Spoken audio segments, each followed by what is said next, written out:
এই সকালবেলা এই রাজ দরবারে আমরা অনেক কিছু দেখেছি। কি দেখেছে? অনেক কিছু দেখেছি, আর একটু দেখার বাকি আছে। তো এই যে চলো দাদা আমরা এই ফুলবনখানা একটু দর্শন করি। অবশ্যই দর্শন করবো। এই জনক রাজার ফুলবনখানা দর্শন করি।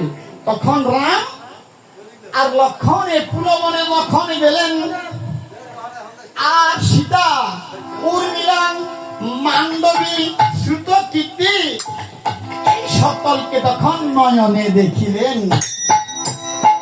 আর তারাও রাম লক্ষণকে নয়নে দেখলেন।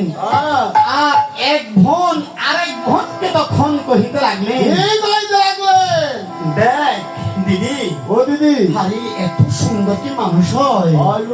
আরে রাম শুনেছি একজন নাম রাম, এর নাম রাম, এর নাম লক্ষণ। আরো শুনেছি ভরত একজন আছে, তার দেশের বাড়িতে ভরত আছে, তার দেশের বাড়িতে শত্রুঘ্ন তার ভাই নাকি আছে, সেও নাকি অনেক সুন্দর। এই যে ভরত নাকি অনেক সুন্দর সুন্দর।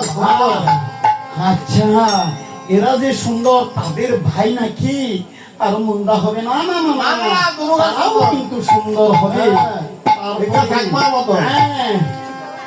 আর সবাই তখন সবাই কি করলেন? এই যে দেখে তখন মুগ্ধ হলেন। আর এই শ্রীরামচন্দ্র তখন কি করলেন? শ্রীরামচন্দ্র এই বনের মাঝে এই শালী ভূমিকে দেখে আর এই সীতার রূপ দেখিয়া তখন সেই সীতার রূপ দেখে শ্রীরামচন্দ্র মোহিত হয়ে গেলেন। ইহ পরবি দেখে এলাম আমার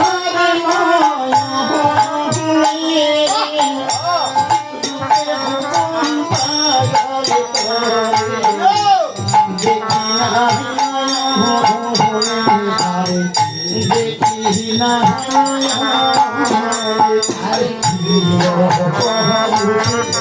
দেখি